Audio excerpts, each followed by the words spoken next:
Hello, hello. How are you, Margaux? I'm good. How are you? I'm very good. Are you back on our shores? Yes, Canada? I'm You're in in Montreal? Quebec City. I'm at home now. Are you in Quebec City? Yeah, So, yeah, I'm from the UK, and I know you just got back from there. How was your trip to the UK? it was great. We played in London and a sold out show, so we were very, very happy about that. And then for the first time, we went to Manchester and Glasgow, and then first time in these areas. Yeah, and a few shows in Europe and a few sold out shows as well. Yeah. Mainly in the bigger cities, so Berlin, Paris, London, Dublin, and Amsterdam and Vienna were sold out. So we are very, very happy about that. So, you've got an album coming out on the 17th. Most artists would get the album out first and then go on tour so that people know the songs. How come you decided to do the tour before the music's out? We were supposed to release the album before, Oh, but this fall we had new opportunities in Asia, and so we decided to go to Asia, and so it pushed back the completing of the album. So it okay. kind of pushed back everything, and we decided to still do the tour, even though it was not necessarily ideal before releasing the album. Um, but thankfully, our fans were, even though there was a few new songs that we were playing live from Darkroom, they were still very engaged, and we were able to have our people at our show. So it's yeah, we would have done things differently from the start, but I'm happy to say that it didn't affected the sales too much. So that's great. So when you're playing these new songs to people who haven't heard them before, how is that for you? Is it interesting for you to kind of watch the reaction? Yeah, 100% because it give a feedback in en direct. Yeah, real time.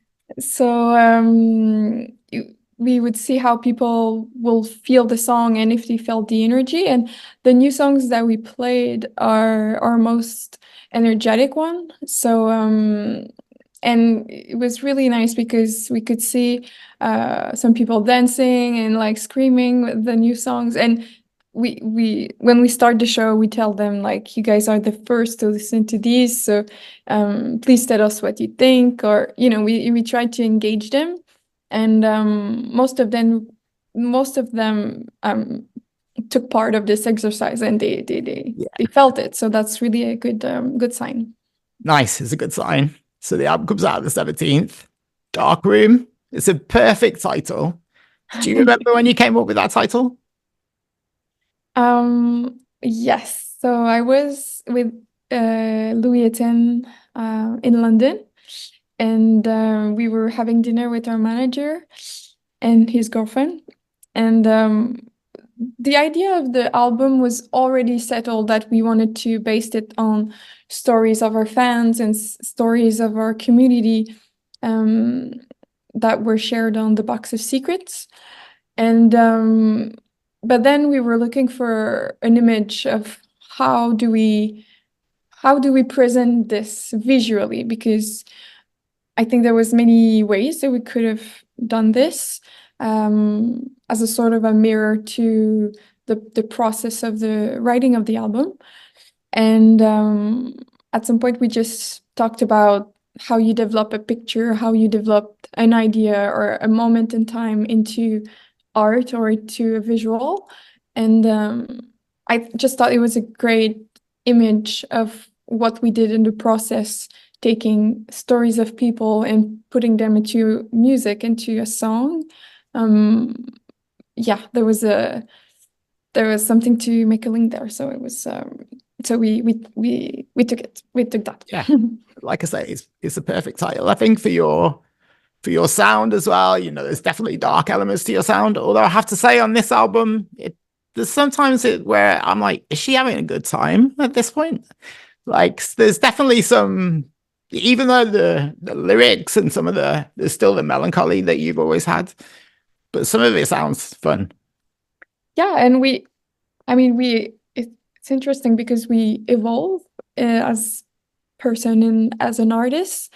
And I think one goal that Louis and I share is that we always want to evolve with our music and not repeat the same thing over again. And I think with Darkroom, we kind of put into music stories of people, but also where we are at in life and where we are at as artists. I think this album is a bit more affirmative and maybe a bit more confident. And I feel that's also how we feel in our life in general. Um, and uh, and also it's just we wanted to bring this energy part and this more house or UK garage inspirations and because music can be so far our music has been felt mainly for our introvert fans, but we wanted them to also feel it in their body and be able to move in with the music. There was kind of a goal with that. So well, mission accomplished, I would say. Like especially the first half of the album, it's definitely got, like, I could imagine some of these songs being played in a club, like you say, which that some of your songs, your earlier songs, still had the beat, but the melancholy was definitely sort of pushed to the fore. Yeah, 100%. But on this album, there are some heavy topics which Yeah. you've covered as well, and you touched on the box of secrets. So tell me a bit more about the box of secrets and what that idea really was. So about 2 years ago, after touring our first album, Heaven Wait, we had the idea of opening the Box of Secret, just a place for people to drop messages, testimony, stories about their lives, anything that they wanted, um, just as a place for them to anonymously express something.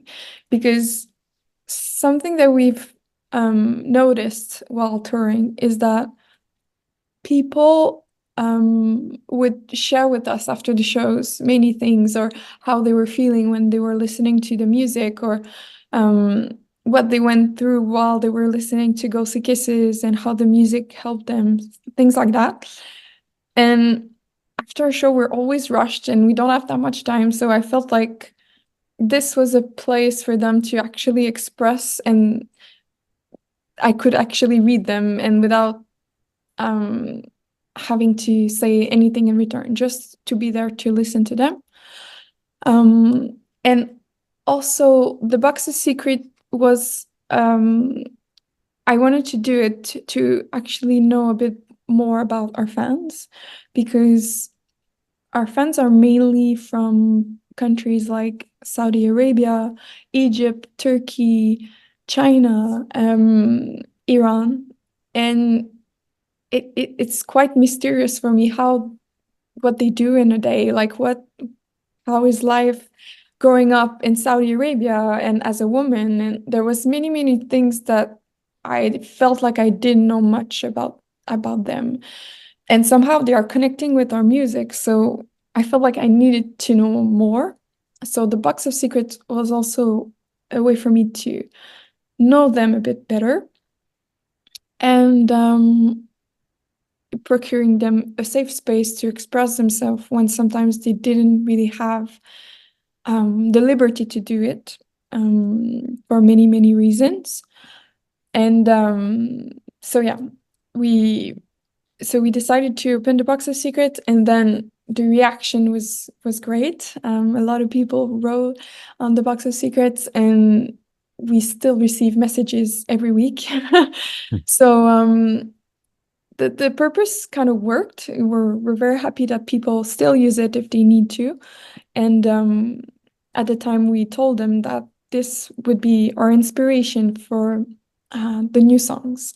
So Darkroom is completely based on the stories of the Box of Secrets. And well, obviously, in the stories that were shared, there are some topics or situations that were more difficult than other. Some messages were longer than other. And so I tried to kind of grasp the main topics and the main theme that were recurrent, and based on this to write the songs. What did you learn about your fans in these countries that you didn't know before? One thing that was very present is not being able to love someone, the person that you want. For example, a lot of people were writing their love stories or their breakups with someone that was the same sex as them, but they wouldn't mention like clearly, I'm a girl, I'm in love with another girl, or it was always kind of subtle, and I kind of had to guess, or there was little signs that would make me understand. So I realized that not even in an anonymous mailbox like that, they have still difficulty to express it, and to they're still kind of hiding their true feelings. And that was very well, I thought this was very interesting because for example, here we're quite free, we can do what we want, we can love who we want, and there was a lot of message like that. So these restraints are quite important, so that for me it was really important to read this and to understand this a bit better. After you get these kind of messages, yeah, what's the process to take that story and end up with a fully fledged song? Like, I kind of extracted some themes that were either striking or just that I thought were more important, or they were inspiring. And in every song, it's nothing is literal. Like it's mainly inspiration that it gave me. And then Louis and I, how we write usually is that we kind of write separately in two different rooms, or working on different things. And once we are kind of happy with something, we send it to each other, and then we start working together on a song. And so some sounds or some songs he was sending to me sometimes were just clearly about that kind of subject, or independence, or unrequited love, or a breakup. So it became quite easily to say, okay, this sound is gonna be associated with this topic, and we build it from there. I know you studied psychology as well. Yeah.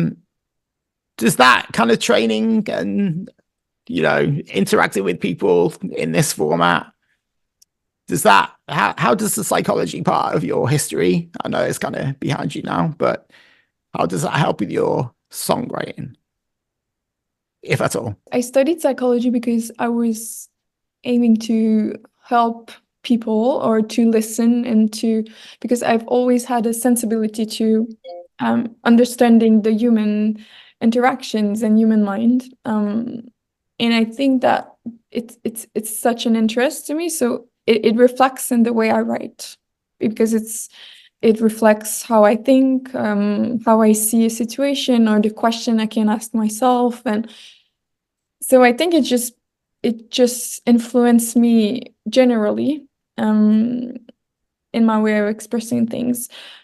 But also I think that for the box of secrets exercise, we'll say, it's been helping me to not take it in the difficult situation or the difficult testimonies I was reading. And I think it just helped me to kind of read it and understand it, have empathy. But I mean, I cannot help every people sing each person, but yeah, I think it's a difficult question to answer, but I think it just influenced me in general in the way I write. How often were you tempted to reply to messages? Could you reply to the box of secrets messages? No, on the box of secrets, I just received a message, and there's no name, there's no email. It's just I don't know where they are. If they tell me, I'll know, but otherwise I don't, and I cannot answer. And usually on socials, I don't really answer as well because it just become a bit too much. I'm not like I cannot directly help anyone technically. Like I can only bring kind of a musical support or just so I try to stay not too personal with people, but a box of secret was also a way for me to do something and not just be not responding. Like I say, I think you definitely help him with the music and just the fact that you care enough to ask the question in the first place. I think that counts for a lot. Thank you. So with Darkroom, when was Darkroom finished for you? I think the writing was last October. And then the producing, the producing with Ali Baston, we finished it end of October, and then mixing started, and the mastering was done in January. So with that, we had a few tours, so it was intense. But so end of January it was completely finished. When's the last time you listened to it in full? That's a good question. Well, we've played some of the new songs live, so there are some of the songs that I've listened to a lot these last few weeks, but I haven't listened to the album since February, I think, the whole thing. And I took a bit of a break from it. So the first time, I've always wondered this, and I don't really ask this to people, but the first time you listen to it when it's complete, like how does it feel? And how does it feel once it's out to the public? And how are those two things different? It's a very good question. When we finished it completely, Louis and I, we listened to it a lot, and we kind of did our own celebration together of listening to it and feeling it. And I also sent it to my brother, who's my kind of musical confidant. I always send him stuff unreleased. And this was kind of our personal moment with it. But once the music is out, usually there's a bit of a grief, well, not a grief, but like separation from it. Because once it's out, it's really weird, but it doesn't feel like mine anymore. It's like you send your kid to school, like good luck. I don't know. It's just it kind of take another dimension, and now it's everybody's interpretation and it's everybody's song. And as soon as there are comments or I see people listening to it, for example, on YouTube, I feel like there's really a split. But sometimes it comes back eventually. Once, for example, a few years after a song is released, I sometimes listen to it again and relive or refeel what I felt when we wrote it. But it usually takes some time. Let's talk about the show you've got coming up. I know you've obviously done the European tour, but now you're going to be in Montreal on the 23rd. You're going to be playing at the church at the Jesus. Is that how you say it? Jesus? Yeah, Jesus. Yeah. So have you ever played a venue like that before? We've played the Jesus as opening act. Okay. And we've played seated shows. So what can you tell us about what you have planned for Montreal? Well, we'll be presenting the Darkroom show, which is kind of a mix of maybe half the songs of the new album and also the favorite songs that we've released so far. And I think this new show is a bit more constructed than what we used to present. How so? Well, we have a decor. We have the new songs are much more like upbeat and you can dance to it for some of the songs. And I think there's a bit more of a contrast during the show and a bit more of a storytelling. And with the lights and everything, it's a bit more immersive. Like usually people are quite focused and attentive to what's happening, and it's not a social event. It's kind of a focus kind of show. So well, that's what we've seen so far. So yeah, in Montreal, that's what we'll present.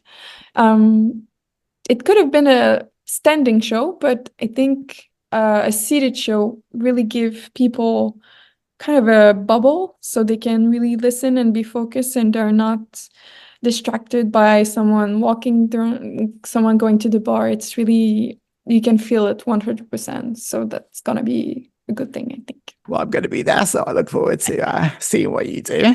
I saw you last year when you played. I think it was part of Jazz Fest when you played at Club Soda, right? Yeah. I got the album back there. I seen it. Thanks. And I have to say, I love the album. I'm not just saying Thank it. you. Like it's really special. I can't wait for everybody to hear it. So yeah, just keep doing what you're doing. And thank you very much for your time. It's been a pleasure. Thank you so much. It was a lovely conversation. Thank you.